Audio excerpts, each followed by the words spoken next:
the director of AlienTrespass, R.W. Goodwin.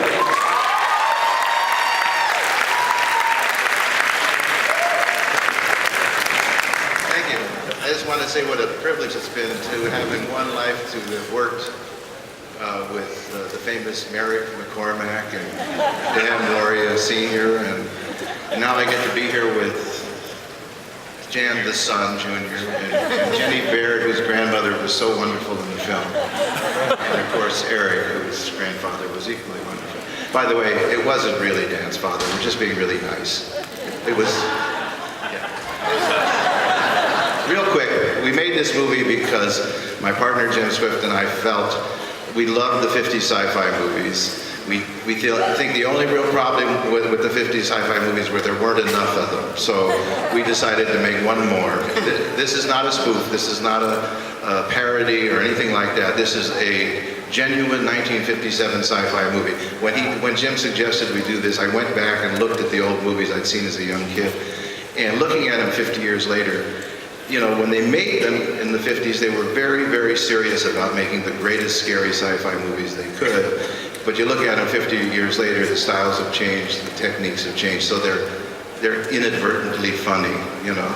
So we made a movie that's intentionally inadvertently funny.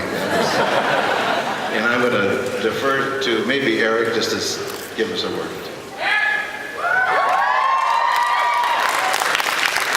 Whenever I'm sitting like this with microphones in a row, I always want to do my Robert Duvall. You know, it's you owe my client an apology, Senator! That's what it just feels like. Yeah, we had a blast doing this, and I remember Robert coming to me and saying, we really want to sell this as if it really were unearthed in 1957. In fact, we don't want to bill you as Eric McCormack. We want to bill you as your grandfather, M. Eric McCormack. And I said, talk to my agent, Bob, because that's not happening.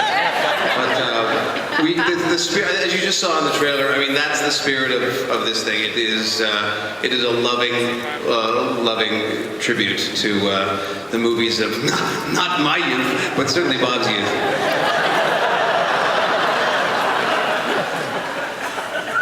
Jenny, who was one of our leading ladies in the most, you'll see, she sort of saves the day in the end, or helps save the day. So that was sort of a non-50s element, but we thought we'd sneak that in there. Jenny came in to audition, and after seeing lots and lots of ladies for the part, she just basically turned me into a puddle. I mean, she was so wonderful. And thank you. You know her from the 4400, I think, right? Yeah. Hi everyone, how you doing?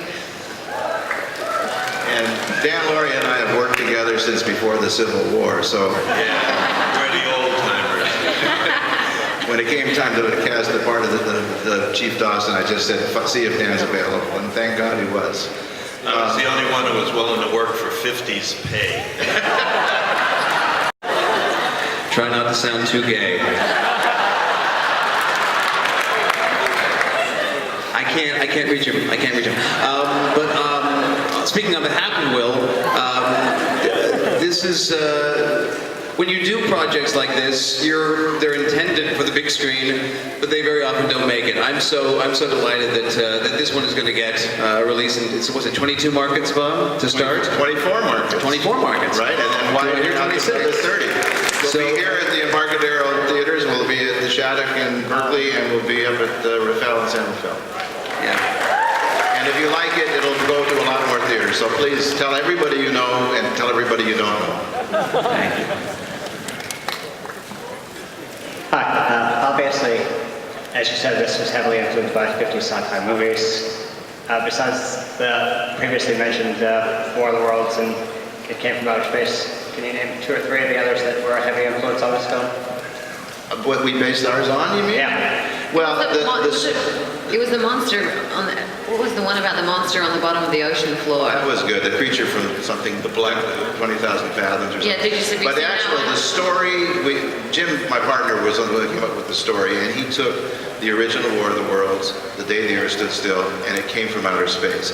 and he took elements from all of those three and kind of squished them all together. So we have an original story that has some resonance and sounds like it could have actually happened. But when making the movie, we went to everything. I mean, I saw this wonderful piece in Earth versus the Flying Saucers where the flying saucers were destroying this Air Force base and the heroes were all running away as everything was blowing up, and it was clear that they were on this treadmill and the background wasn't matching, you know. So there's this wonderful moment where Tammy picks up, we call him Terp because he's Ted who has been taken over by this alien Earth. And Terp is clearly walking on the treadmill, and when he stops to look at her, the background keeps going for a little while. There are people who have been with the distributor and other people, marketing people, who have seen this movie now at least 200 times, and they still tell me that every time they see it, they find something else they hadn't seen before. I've hidden all these wonderful little nuggets from just all those movies you can think of, okay? Thank you to Eric McCormick, Jane Bear, Dan Lorna, and R.W. Goodwin of Alien